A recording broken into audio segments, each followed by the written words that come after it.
Mark Twain Selected Works: The Facts Concerning the Recent Carnival of Crime in Connecticut, Part 2, 1876.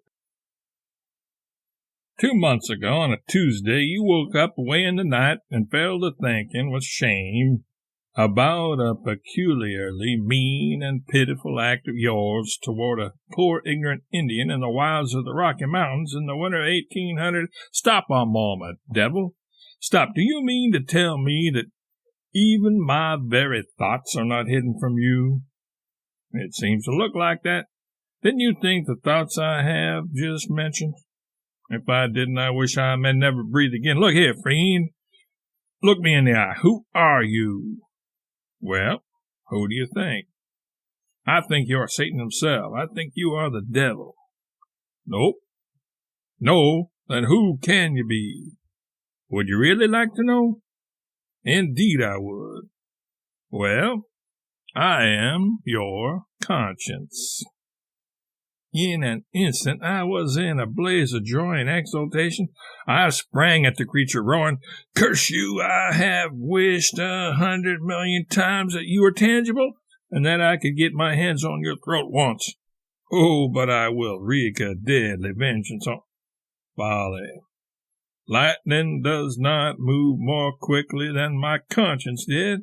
He darted aloft so suddenly that in the moment my fingers clutched the empty air, he was already perched on the top of the high bookcase, with his thumb at his nose in token of derision. I flung the poker at him and missed. Fired the bootjack. In a blind rage, I flew from place to place and snatched and hurled any missile that came handy. A storm of books, inkstands, and chunks of coal gloomed the air and beat about the mannequin's perch relentlessly, but all to no purpose. The nimble figure dodged every shot. Not only that, but burst into a cackle of sarcastic and triumphant laughter as I sat down exhausted. While I puffed and gasped with fatigue and excitement, my conscience talked to this effect. "My good slave, you are curiously witless. No, I mean characteristically so. In truth, you are always consistent, always yourself, always an ass. Otherwise, it must have occurred to you that if you attempted this murder with a sad heart and a heavy conscience, I would droop under the burden and influence instantly. Fool, I should have weighed a ton and could not have budged from the floor. But instead, you are so cheerfully anxious to kill me that your conscience is as light as a feather. Hence, I'm away up here out of your reach. I can almost respect a mere ordinary sort of fool, but you? Ha! I would have given anything then to be heavy-hearted, so that I could get this person down from there and take his life. But I could no more be heavy-hearted over such a desire than I could have sorrowed over its accomplishment. So I could only look longingly up at my master and rave at the ill luck that denied me a heavy conscience the one only time that I had ever wanted such a thing in my life. By and by I got to musing over the hour's strange adventure, and, of course, my human curiosity began to work. I set myself to framing in my mind some questions for this fiend to answer. Just then, one of my boys entered, leaving the door open behind him, and exclaimed, "My, what has been going on here? The bookcase is all one riddle." I sprang up in consternation and shouted, "Out of this! Hurry, jump, fly! Shut the door, quick, or my conscience will get away!" The door slammed to, and I locked it. I glanced up and was grateful to the bottom of my heart to see that my owner was still my prisoner. I said, "Hang you, I might have lost you. Children are the heedlessest creatures. But look here, friend, the boy did not seem to notice you at all. How is that?" "For a very good reason. I am invisible to all but you." I made mental note of that piece of information with a good deal of satisfaction. I could kill this miscreant now if I got a chance, and no one would know it. But this very reflection made me so light-hearted that my conscience could hardly keep his seat, but was like to float aloft toward the ceiling like a toy balloon. I said presently, "Come, my conscience, let us be friendly. Let us fly a flag of truce for a while. I am suffering to ask you some questions." "Very well, begin." "Well, then, in the first place, why were you never visible to me before?" "Because you never asked to see me before. That is, you never asked in the right spirit and the proper form before. You were just in the right spirit this time, and when you called for your most pitiless enemy, I was that person by a very large majority, though you did not suspect. Well, did that remark of mine turn you into flesh and blood? No, it only made me visible to you. I am unsubstantial, just as other spirits are." This remark prodded me with a sharp misgiving. If he was unsubstantial, how was I going to kill him? But I dissembled and said persuasively, "Conscience, it isn't sociable of you to keep at such a distance. Come down and take another smoke." This was answered with a look that was full of derision, and with this observation added, "Come where you can get at me and kill me. The invitation is declined with thanks." "All right," said I to myself, "so it seems a spirit can be killed after all. There will be one spirit like it in this world presently, or I lose my guess." Then I said aloud, "Friend? There, wait a bit. I'm not your friend. I'm your enemy. I'm not your equal. I am your master. Call me my lord, if you please. You're too familiar."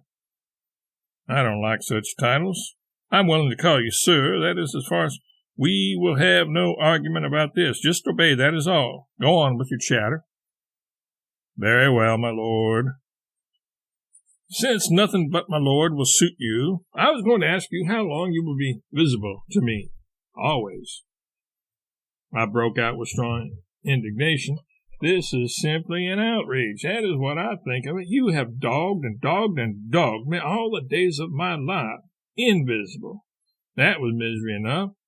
Now to have such a looking thing as you tagging after me like another shadow all the rest of my days is an intolerable prospect. You have my opinion, my lord. Make the most of it." "My lad, there was never so pleased a conscience in this world as I was when you made me visible. It gives me an inconceivable advantage. Now, I can look you straight in the eye and call you names and leer at you, jeer at you, sneer at you, and you know what eloquence there is in visible gesture and expression, more especially when the effect is heightened by audible speech. I shall always address you henceforth in your own sniveling drawl. Baby." I let fly with the coal hod. No result. My lord said, Come, remember the flag of truce." "I forgot that. I will try to be civil, and you try it too for a novelty. The idea of a civil conscience. It is a good joke, an excellent joke. All the consciences I have ever heard of were nagging, badgering, fault-finding, execrable savages. Yes, and always in a sweat about some poor little insignificant trifle or other. Destruction catch the lot of them, I say. I would trade mine for the smallpox and 7 kinds of consumption, and be glad of the chance. Now tell me, why is it that a conscience can't haul a man over the coals once for an offense and then let him alone? Why is it that it wants to keep on pegging at him day and night and day, week in and week out, forever and ever, about the same old thing? There's no sense in that and no reason in it. I think a conscience that will act like that is meaner than the very dirt itself. Well, we like it. That suffices. Do you do it with the honest intent to improve a man? No, sir. Excuse me, we do it simply because it is business. It is our trade. The purpose of it is to improve the man, but we are merely disinterested agents. We are appointed by authority and haven't anything to say in the matter. We obey orders and leave the consequences where they belong. But I am willing to admit this much. We do crowd the orders a trifle when we get a chance, which is most of the time. We enjoy it. We are instructed to remind a man a few times of an error, and I don't mind acknowledging that we try to give pretty good measure. And when we get hold of a man of a peculiarly sensitive nature, but we do haze him. I have known consciences to come all the way from China and Russia to see a person of that kind put through his paces on a special occasion. Why, I knew a man of that sort who had accidentally crippled a mulatto baby. The news went abroad, and I wish you may never commit another sin if the consciences didn't flock from all over the earth to enjoy the fun and help his master exercise him. That man walked the floor in torture for 48 hours without eating or sleeping, and then blew his brains out. The child was perfectly well again in 3 weeks. Well, you are a precious crew, not to put it too strong. I think I begin to see now why you have always been a trifle inconsistent with me. In your anxiety to get all the juice you can out of a sin, you make a man repent of it in 3 or 4 different ways. For instance, you found fault with me for lying to that tramp, and I suffered over that. But it was only yesterday that I told the tramp the square truth, to wit, that it being regarded as bad citizenship to encourage vagrancy, I would give him nothing. What did you do then? Why, you made me say to myself, it would have been so much kinder and more blameless to ease him off with the little white lie and send him away feeling that if he could not have bread, the gentle treatment was at least something to be grateful for. Well, I suffered all day about that. 3 days before, I had fed a tramp and fed him freely, supposing it a virtuous act. Straight off, you said, false citizen, to have fed a tramp. And I suffered as usual. I gave a tramp work. You objected to it? After the contract was made, of course. You never speak up beforehand. Next, I refused the tramp work. You objected to that. Next, I proposed to kill a tramp. You kept me awake all night oozing remorse at every pore. Sure, I was going to be right this time. I sent the next tramp away with my benediction. And I wish you may live as long as I do if you didn't make me smart all night again, because I didn't kill him. Is there any way of satisfying that malignant invention which is called a conscience? This is luxury. Go on. But come now, answer me that question. Is there any way? Well, none that I propose to tell you, my son. Ass. I don't care what act you may turn your hand to, I can straightway whisper a word in your ear and make you think you have committed a dreadful meanness. It is my business and my joy to make you repent of everything you do. If I have fooled away any opportunities, it was not intentional. I beg to assure you it was not intentional. Don't worry, you haven't missed a trick that I know of. I never did a thing in all my life, virtuous or otherwise, that I didn't repent of within 24 hours. In church last Sunday, I listened to a charity sermon. My first impulse was to give $350. I repented of that and reduced it $100. Repented of that and reduced it another $100. Repented of that and reduced it another $100.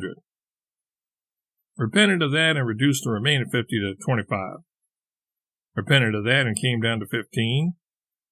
Repented of that and dropped it $2.50. When the plate came around at last, I repented once more and contributed 10 cents. Well, when I got home, I did wish to goodness I had that 10 cents back again. You never did let me get through a charity sermon without having something to sweat about. Oh, and I never shall. You can always depend on me. I think so. Many and many's a restless night I've wanted to take you by the neck. If I could only get a hold of you now. Yes, no doubt. But I'm not an ass. I am only the saddle of an ass. But go on, go on. You entertain me more than I like to confess.